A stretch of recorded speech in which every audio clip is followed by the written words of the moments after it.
Балаларды бағалаудағы қателіктер.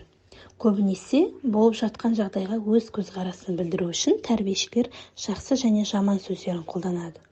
Айсана, сен бүгін тәртіпті болдың, жарайсың. Асия, бүгін сен кешегідей жақсы жүрмедің, бүгін жақсы ұйықтамадың, тыңдамадың. Бірінші жағдайда баланы үнемі мадақтау қайталана беретін болса, балада комплекс отличнигі қалыптасуы мүмкін. Ондай балалар қателесуден қорқады. Бір нәрсені дұрыс жасамай қалса, оны айтуға қорқады. Себебі бала маған қателесуге болмайды деп ойлайды.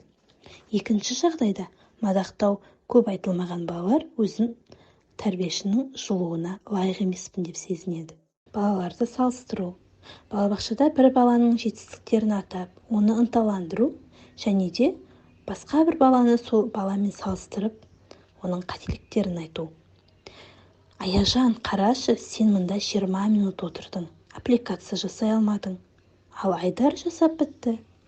Мұндай мәлімдемелер баланың өзін-өзі бағалауына әсер етеді. Ол өзін басқалар сияқты жақсы емес деп санайды. Ол не істесе де әрқашан одан жақсырақ адам болады деп ойлайды. Мұндай сәттерде ол құлшынысын тастап, ынтасы түсіп, тәрбиешімен байланыс үзіледі. Нәтижесінде мектеп жасына дейінгі бала бұл өмірінде басқа жағдайларды да өзін әлсізбін деп есептейді. Қорқыту. Тәрбиешілер бала ескертулерді мүлдем тыңдамай жатса, балаға өзін қалай ұстау керектігін түсіну үшін бірден әсер еткісі келеді. Содан кейін қорқыту басталады.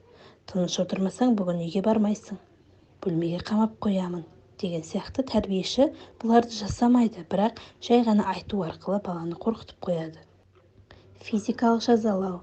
Қазір әлеуметтік желіден көріп жүрміз, баланы ұру, итеріп жіберу, қолынан ұстап жұлқылау деген сияқты.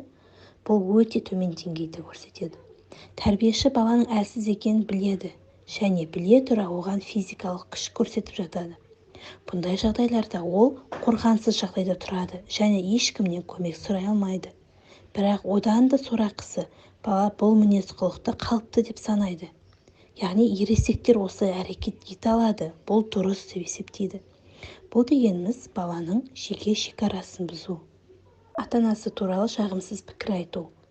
Ата-анамен қандай қатынаста болсаңыз да, балаға тікелей немесе оның көзінше ата-анасы туралы жағымсыз пікір айтпаңыз. Себебі бала үшін бірінші орында оның ата-анасы тұрады.